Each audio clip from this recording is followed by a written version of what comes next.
This past spring, Logan and I received an invitation to instruct a course for the Cannon Valley Elder Collegium. Now simply called the Elder Collegium, thanks to its expansion. Right. Well, our class was made up mostly of retirees from southern Minnesota, many of whom previously taught at St. Olaf or Carleton College. It was certainly an intimidating challenge. Right, certainly. Well, over the course of 8 weeks of their spring semester, we filled 16 hours with the stories of Faribault and Northfield. We called the class Athens and Eden, the histories of Faribault and Northfield.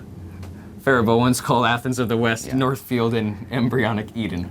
Right.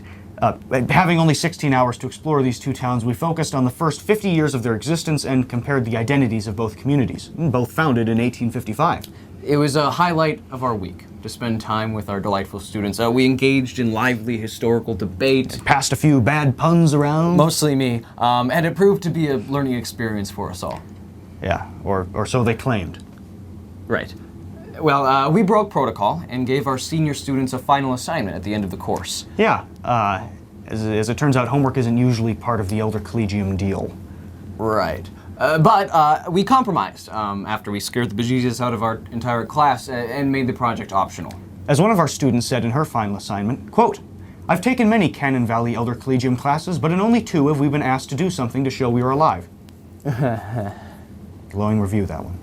Right. Well, we had an ulterior motive in assigning a final project. We wanted to see, after spending 8 weeks discussing how history has affected the identities of these two towns, what the takeaway would be for these 19 students. Right.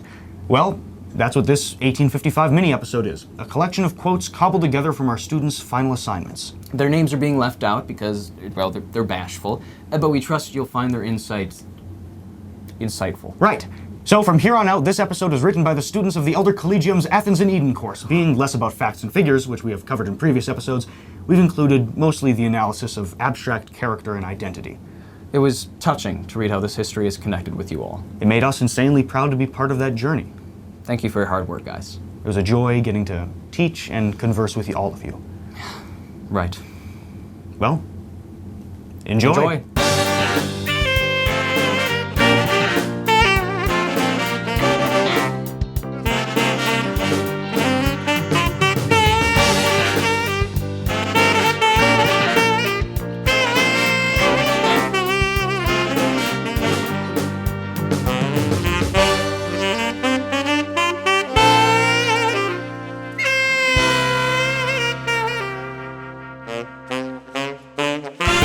Cows, colleges, and contentment for Northfield and Athens of the West for Faribault are slogans which both reflect the past and the present. They may also add to the rivalry between the towns, which can be felt in many areas. Both towns share a river valley, a water source for transportation of people, goods, and power. In many ways, the development of the two towns along the Cannon River has been almost in tandem. They were early connected by the 15 mills found along the banks of the river between the two towns. The historic downtowns in these communities are wonderful assets. The communities have taken care to preserve the look of these beautiful areas. It not only brings in tourists from surrounding areas to see and shop and spend, but it is a focal point for community culture. Since 1855, they have been a hub of business and social activities. John North, the founder of Northfield in 1855, was a man of high ideals and ambitions. He threw himself into this new venture, this town. He wanted a town of abolition, temperance, and public good and moral choice. If Northfield had a nucleus, it might be John Wesley North's philosophy. If this visionary, dynamic figure could come back today and see the city he founded some 164 years ago, I can't imagine the astonishment and pride he would feel. Through this class, I have learned more about the complex life of Alexander Faribault and have come to greatly admire him as a leader in at least 2 worlds, Indian and white. He gave up much and lost much status after the Indian War, but was a great man. I believe the relationships, both inclusion and exclusion of history, are basically the same today.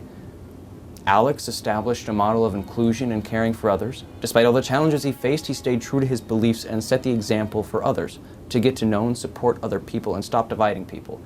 Once divided, it is hard to bring them back together. I would have really liked Alexander Faribault. The hardest part of the class, but also very interesting, was learning the real facts about the US-Dakota War.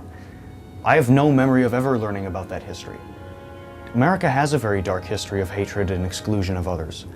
Unfortunately, it is not just history.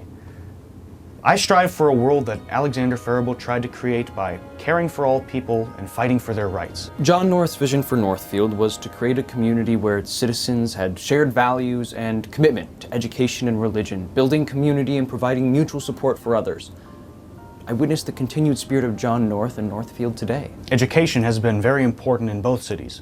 To have 2 colleges in a city the size of Northfield is most unusual, I'm sure. And to have a deaf school, a blind school in Shattuck St. Mary's, along with the public and private schools in a city the size of Faribault, must also be unusual. Faribault was referred to as the blue-collar town. I found that this was only partly true. It has many factories, but wasn't as a city of schools. I counted 15. In addition to the regular public and private schools, some are dedicated to working with the blind, the deaf, with men in prison, and classes for those who are learning English or have learning disabilities. There's also a community college. In working with students with special needs, specialized teachers have always been important to Faribault. I quickly identified Northfield with higher education and found that other people did too. Having 2 colleges in town is good for them and for the town. The colleges in Northfield have had much to do with its somewhat snobby culture. Having several thousand college students and faculty, along with many retired faculty and ministers settling there, have contributed to this, I believe. This has certainly allowed the Cannon Valley Elder Collegium to have a large pool of students and teachers from which to draw. An observation I made is that the Northfield residents taking Cannon Valley classes most often add their name, a statement of how long they've lived there. In contrast, folks from Faribault give a name and possibly an occupation. I never would have felt my value would be derived from the length of time I lived in a community. Art and theater has been important in both towns, and each have centers for folks to participate in the activities. The Paradise Center for the Arts represents a remarkable feat of bringing 3 groups together to make a great community facility. And Northfield has certainly benefited from 2 college art and theater programs and the Arts Guild. The colleges have a unique ability to bring in national speakers to their campuses. Northfield seemed to value and therefore spent more money on higher education. Early development of Northfield was considered from an educational standpoint. Faribault had more focus on making sure those with disabilities had the opportunity to learn and kept them protected from the outside world. The schools needed educated people. More people brought more specialized medical, law, and religious leaders. Faribault took on a more clean, orderly look. I do not believe that the early feelings of John North establishing his non-drinking/educated group versus Alexander Faribault and his hard workers and sympathy with diversities have been dispelled. They are unique communities, each with assets and liabilities, and maybe that is okay. In many ways, the blue-collar factories are the source of much, but not all of the diversity, particularly those who hired immigrants with little or no English. The public schools have large numbers of children who are learning English as a second or third language, as Alex Faribault did. Many are doing well in helping their parents with English. Diversity has been a challenge for both communities since the 2 founders came, though the participants have changed. Faribault had rivalries between the French, German, and Irish Catholics, and then Scandinavians who came along. Northfield also had its predominantly European settlers and some Canadians. Alexander Faribault embraced the Native Americans who were his kin before and after the Indian War of 1862. In the 1860s, Faribault was also to have diversity with residents at the blind and deaf schools and the state hospital. I believe that this diversity was good for the children to see and learn about. In recent times, Faribault was to see a much larger settlement of Vietnamese, Cambodian, Sudanese, and Somali immigrants than Northfield. Faribault's city council was faced with housing and other issues in settling the new residents. Northfield did little to make housing and jobs available, and I feel that the immigrants were not welcome there. Faribault residents are still struggling to accept our new members, and the culture clash. This course has done much to bring to light Faribault's greatness and shame, stubbornness and fortitude, acceptance and resistance. I feel that I live in a town, Faribault, filled with and built upon paradoxes. So many immigrants, yet so many different cultures. The town fathers and even mothers pat themselves on the back, yet these immigrants are feared and kept at a distance. So many churches, yet there is no longer Jew or Greek, there's no longer slave or free, there's no longer male or female, for all of you are one in Christ Jesus, Galatians 3:28. That may not be flowing through the heart of the congregation out into the streets. I think Alexander Faribault would be pleased to see the diversity in today's Faribault.